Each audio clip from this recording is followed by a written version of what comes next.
nke onye chiri na zere. Achọrọ nke mara na abịa n'ụwa anyị nọ n'ime anyị nwa bụ mmadụ n'oge a, onye ahụ ị na-akpọ ọyị gị, onye ahụ ị na-akpọ nwanne gị, ndị niile ahụ ga-abụ afta na-ewu isi gị good luck, a na-ewu isi gị favor, na achọrọ ka afọ gị ebe ihe na-agara gị ọfụma. Mgbe ị ga-ama kọlọ ndị ahụ mgbe o nwere ife ọma merụ gị, efu na ndị niile ahụ na-ewu isi gị good luck na ofu mkpa onye n'ime ha fụrụ gị n'anya, mana they will pretend in front of you. Ha niile ndị a niile ị na-afụ na-ewu isi good, mgbe ife dụbara gị mma, all the same people bụ ife ga na-agba gị mgba, ga na-agbachi. Ọ ya bịa n'iru wuchie good, o jezie n'azụ ọ na-agbachi ụzọ ọnwụ na onwe ife ọma chọrọ ịbịara ọgbachie. Ọ ya mere afọ anyị na-ata, ọ ife Christianity wetara anyị. Maka na ọ bụrụ na onye ọbụla mata, anyị niile mata na n'ime ife ọjọọ na ị ga-ata afọ ya,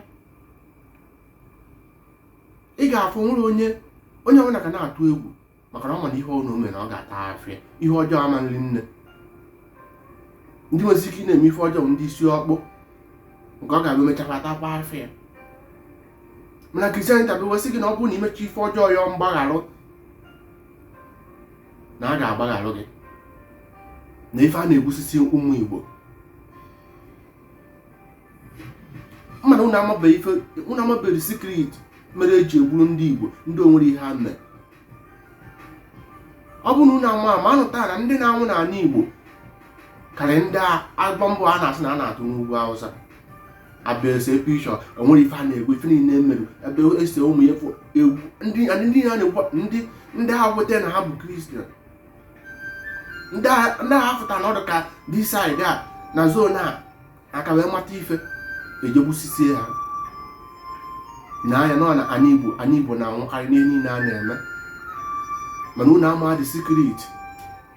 Mana oge na-abịa mgbe mma akọwala unu iwu na-amara ihe nwere ike ịgwa gị tata. Kwenye n'onwe gị, ife njiwe na-akụzi ka ikwenye n'onwe gị, believe in yourself. Ma ọkwa n'ọsọ iso wee pịa ụwa, n'ọsọ ị ga-eso wee na n'ife njiwe na-agba mba na ọ bụrụ na ikwenyere onwe gị, ghọta onwe gị, ị ga-afụ ife ndị ọzọ niile ji nwe ya mepee mmụọ gị. Na onye ọbụla anyị niile nọ n'ụwa nwere mmụọ na-asa na-agbaziri anyị ụzọ, mana unu lapụrụ ya jee na-achọ mmụọ, na-achọ chi ọzọ ebe chi abụla, ebe ihe ahịa na-achọ dị gị n'ime. O mezie nke dị n'ime abụzi asayensị, maka na a sị na onye amarakwalụ ihe o nwere mgbe o ruzuru ka ọ ga-ama.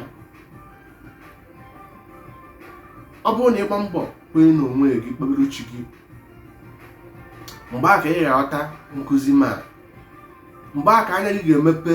Anya ị na-ene m na ijighị ya afụ ụzọ.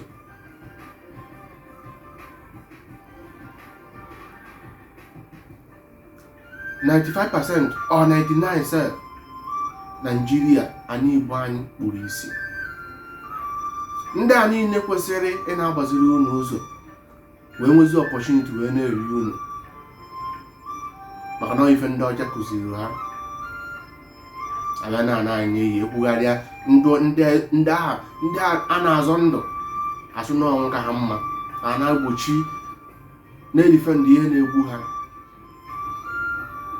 Nkụzi m bụ gị nwe kwenye n'onwe gị. Asụrọ gị febe m,